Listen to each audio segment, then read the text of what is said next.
Hello students, তোমাদের সকলকে স্বাগত আমার শিক্ষামূলক চ্যানেল শুভ টিউটোরিয়ালে। আজকে আমার ভিডিওর বিষয় class 5 English lesson 7 story the rebel poet. ঠিক আছে, সেই রিবেল পোয়েটের কিছু অংশ আমি কোশ্চেন ব্যাংক থেকে নিয়ে সেটা প্রথমে বুঝিয়ে দিচ্ছি প্যাসেজটুকু, তারপরে তোমাদেরকে তার যে অ্যাক্টিভিটি এখানে দেখতে পাচ্ছ এগুলো আমি সলভ করে দিয়েছি। তাহলে চলো গল্পটি পড়া শুরু করা যাক। গল্পটি মানে প্যাসেজটি। তাহলে দেখো, read the following text carefully and answer the questions below. Father, এটা দেখো একটা কনভারসেশন, বাবা আর ছেলের মধ্যে একটা কথোপকথন। এখানে বাবা আর প্রীতম, ঠিক আছে। তাহলে ফাদার তিনি বলছেন যে he is our great poet Kazi Nazrul Islam. তিনি আমাদের মহান কবি কাজী নজরুল ইসলাম, যিনি the author of the famous poem Bidrohi, যিনি বিখ্যাত কবিতা বিদ্রোহীর লেখক। তাহলে বুঝতে পারলে তো? তাহলে বাবা বলছেন যে তিনি আমাদের মহান কবি কাজী নজরুল ইসলাম, যিনি কিনা মানে বিখ্যাত কবিতা বিদ্রোহীর লেখক। Pritam, will you tell me more about him? বাবা, তুমি কি আমাকে আরও কিছু ওনার সম্বন্ধে আরও কিছু বলবে? Father, he was born at a time when India was under the British rule. বাবা বললেন তিনি এমন সময়ে জন্মগ্রহণ করেছিলেন যখন ভারত ছিল ব্রিটিশ শাসনের অধীন। Through his writings he inspired the Indian youth to boldly fight for freedom. তিনি তার লেখনীর মারফত ভারতীয় যুব সমাজকে অনুপ্রাণিত করেছিলেন স্বাধীনতার জন্যে, সাহসের সাথে লড়াই করার জন্যে আর কি। প্রীতম, হোয়েন ওয়াজ হি বর? ফাদার, বাবা তিনি কখন জন্মগ্রহণ করেছিলেন?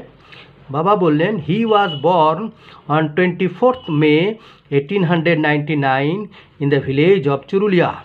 বলছে তিনি, বাবা বললেন তিনি 1899 সালে 24শে মে চুরুলিয়া গ্রামে জন্মগ্রহণ করেছিলেন। This was near Asansol in the Burdwan district of undivided Bengal. এটা আসানসোলের কাছাকাছি অবিভক্ত বাংলার বর্ধমান জেলায়। As a child, he was attracted to folk theatre and later wrote many folk plays like Datakarna and কবি কালিদাস। বলছে তিনি একজন বালক হিসাবে ফোক থিয়েটার বলতে যে লোকগাথা বা লোক মানে গল্প, লোক উপকথা, তার প্রতি অত্যন্ত আকৃষ্ট হয়েছিলেন এবং পরবর্তীকালে দাতাকর্ণ, কবি কালিদাস ইত্যাদি উপকথা বা ফোক প্লেস মানে নাট্যকথা বা লোকগাথা লিখেছিলেন। Pritam, that was interesting. বাহ, সেটা তো খুবই আকর্ষণীয় বা মজাদার। Father, in 1910 Nazrul met the revolutionary Nibaran Chandra Ghatak who was his teacher. 1910 সালে বিপ্লবী নিবারণচন্দ্র ঘটকের সাথে তার সাক্ষাৎ হয়েছিল, যিনি নিবারণচন্দ্র ঘটক, যিনি ছিলেন তার শিক্ষক। The poet Kumudranjan Mallick was the headmaster of the school Nazrul joined next. পরবর্তী সময়ে নজরুল যে স্কুলে যোগদান করেন সেখানকার প্রধান শিক্ষক ছিলেন কবি কুমুদরঞ্জন মল্লিক। ঠিক আছে, এবারে এতে দেখো বলা হয়েছে feel in the chart with information from the above text. এটা আমি তোমাদেরকে দিয়ে দিয়েছি, এটা তোমরা দেখে নিও। ঠিক আছে, আচ্ছা। Fill in the chart with information from the above text.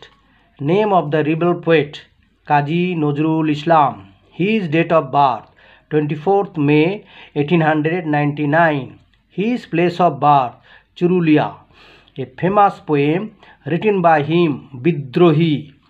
Name of his folk plays Data Karna and Kobi Kalidas. Next, answer the following questions.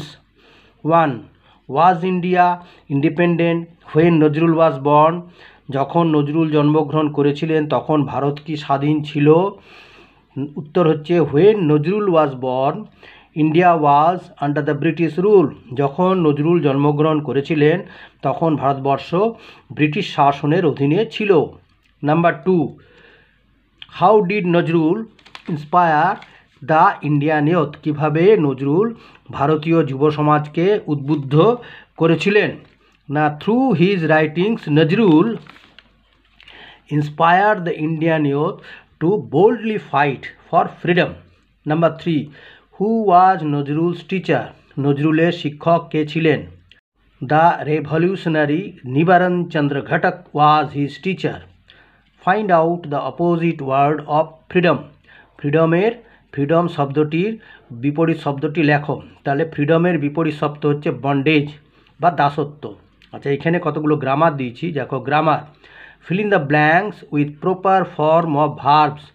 এইখানে দ্য সান ড্যাশ ভার্ব ছিল সেট ব্র্যাকেটের মধ্যে, ইন দ্য ওয়েস্ট আমরা জানি সূর্য প্রতিদিনই, এটা হচ্ছে একটা ডেইলি মানে অ্যাক্টিভিটি মানে বা ইউনিভার্সাল ট্রুথ যেটাকে বলা যায়, সূর্য পশ্চিম দিকে অস্ত যায়, তাহলে সেটস ইন দ্য ওয়েস্ট, সেটের জায়গা হলো সেটস, যেহেতু দ্য সানটা হচ্ছে থার্ড পারসন সিঙ্গুলার নাম্বার, সেই জন্যে সেটের সাথে এস যোগ হলো, sets in the west. Number 2, last Sunday I dash the zoo with my parents. Visit মানে ভ্রমণ করা, তাহলে এটা যেহেতু গত রবিবারের ঘটনা অতীতকাল, সেজন্য এখানে ভিজিটের পাস্ট টেন্স ফর্ম হলো ভিজিটেড।